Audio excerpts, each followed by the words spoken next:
I'm speaking with Okay. Dani Qappani, who is under siege by Assad forces in Moadamiyeh, Syria. Many of you saw him this winter when he was interviewed by Richard Engel on NBC National News. I've been reading the terrible news that the people of your city are being forced to leave by Assad forces. Yes, it's right, but not yet. No one has left Moadamiyeh yet. Why are the leaders of the city agreeing to leave? Why are you leaving? It's not something we decided. We have no other choice. We were forced to agree on the terms. I think you heard the terms of Assad. We're weak now. After 4 years of siege, it's very difficult to continue like this. But we don't want to leave. We were forced to leave. Uh-huh. What are the terms of the agreement? What can you take with you? That kind of thing. The terms are to surrender all arms, to normalize all people's situations and conditions, to allow the regime's institutions and establishments to work inside the city, to end all kinds of revolution uh, things inside the city, and to establish a kind of a police station inside the city, consisted of people of Madami and regime soldiers. So some people are going to stay. I think yes, but most of people here are afraid of the future. There is no guarantee that the regime will not arrest or do anything to the people. Now, what happened to the people who left in Darayya? Have you heard? Are they safe? Regarding people who are now in the regime's places, they are somehow safe, but until now, there is no guarantee that they will be safe. They will be taken to be uh, what's the word? Prisons? No, no, no, no. They will go through a process of normalizing situation. Hmm. Now, I think you said the city was under siege for 4 years. Yes, yes, since 2012. What's the food situation? What do people eat? Nowadays, it's somehow available, something like a loaf of bread to each person per day, and half kilo of vegetables to each family. But it's not the case. The economical situation of the city is under zero. Yeah, no one has the enough money to buy every day. It's something difficult. Even if there is food, people can't buy food. Is sorry, is international food being brought in, or is it only things that people can grow in the city? No, no, there is no water to grow anything. But something like 3 weeks ago or a month, the UN brought food to Moadamiyeh. I see. How old are you, if I could ask? How old are I am 28. you? And before 2011, were you, well, you weren't in school, or were you working? I graduated from Damascus University in 2011, English Literature Department. And I've seen some of your posts. So you write poetry, am I right? Yes, Arabic poetry, and sometimes English. Yeah, the auto translations are a little strange sometimes, but we Yes. we hope to see some books someday that we can really get. I hope so. If I keep on my memory, if I don't lose my memory, of course I will write a book. Now, I want to talk to you. Well, let me ask one other question here. Was there bombing the last time, like in Darayya, or is you once wrote to me that the fighting or the bombing had stopped? What has it been like the last month, let's say? It stopped something like 90%. Before February, yes, they were shelling the south part of the city with everything to separate between Moadamiyeh and Darayya, and they unfortunately made it to separate the twins, Moadamiyeh and Darayya. But after that, they used to shell the city every now and then with mortars and artillery shelling. Do you know who's doing this? I mean, is it all Syrians or is it Hezbollah? Do you have an idea? No, it was the Assad regime army. Hmm. Now, Moadamiyeh had been in international news in 2013 in August during the chemical weapons attack. Were you there that Yes, day? yes, of course I was there. Can you describe what happened? For me personally, I was at the office, something like at the dawn. I heard a strange sound, something like toot, toot. I just went straight away to the roof of the building where I was, where the office is, and just tried to listen where the sound is coming from. It was coming from the west, from Damascus, the city, where and I after like 5 minutes I heard screaming, people screaming, and cars rushing.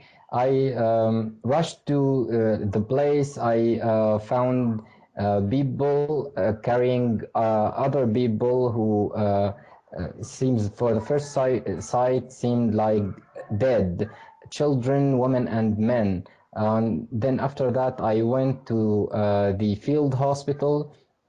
I saw hundreds of bodies all over the place.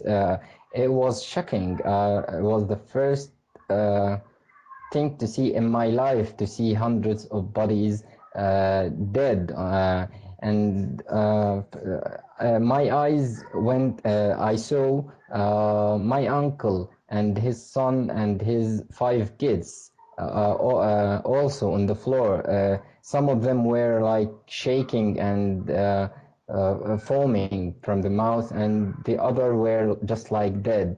I tried not to cry, but I couldn't. And after that, I just held my camera to film. And at that time, I didn't know anything about my family. I don't know what's their situation. I tried to call them, but there was no signal in the field hospital. I used internet to to my fiance out of the city to call them on phone just to tell me how they are. Are they still alive, or were they still alive? She called them and then sent me a message on WhatsApp that they are okay, but my 2 brothers are have are something like can't move because they were helping people, evacuating people from the place, and they needed needles to be okay. I took needles, injections from the hospital to my brothers, and then went to film in the streets, and then went to the media center's office with my friends to share what we filmed to the world. Um, After that day, I can't describe my feelings now because every time I try to remember that day, the scenes and the faces, the cries, the moanings of people, every time I try to remember them, words stuck into my mouth. I'm just speechless now about that. I'm so sorry to have to bring it all up.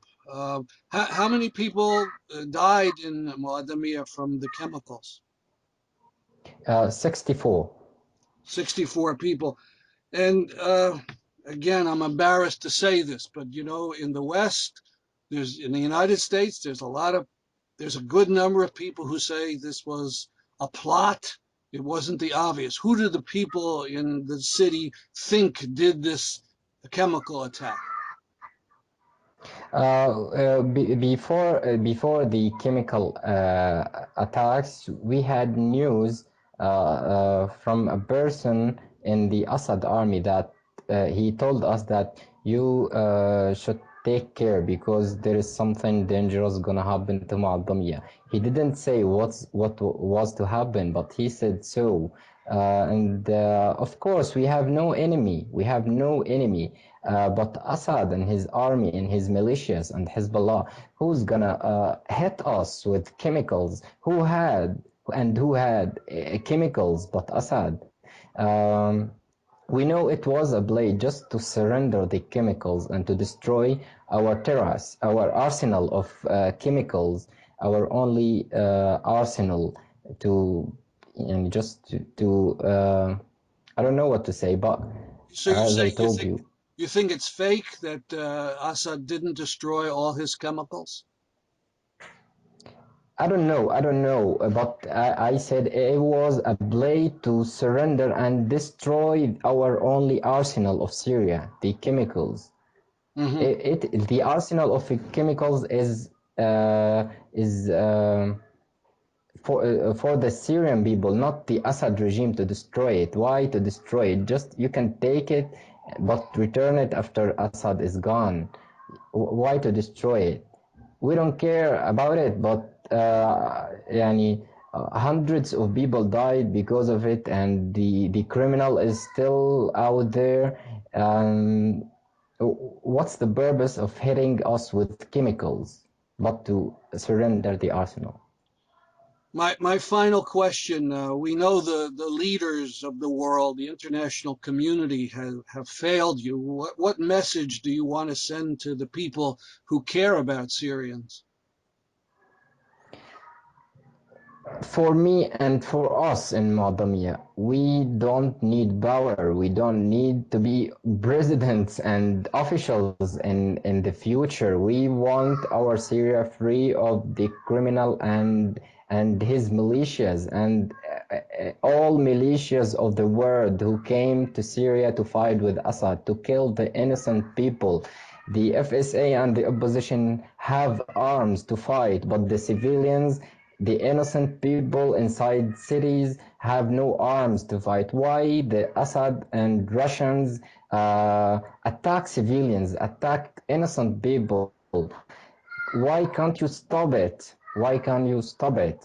We want Syria free, and we still have our demands from the only beginning. We said at the demonstrations, we don't want Assad. We don't want uh, uh, anyone who killed us. We suffered a lot. Isn't it enough to suffer for 6 years to help the Syrians to get what they want? You know, Assad now is controlling like 20% of Syria, and he is still there. Why? Is it all Syria? 20% of Syria is Syria? And now we came to a conclusion that Assad wants to establish his own Syria, his own dictatorship. Why are you helping him to get this? We don't want to leave our our homeland, the place we were born in. Why you're helping him to do so? Only because we say no? Well, Danny, thank you for talking to me. Good luck to you and everyone in your city. Thank you very much. I really appreciate it. Thank you.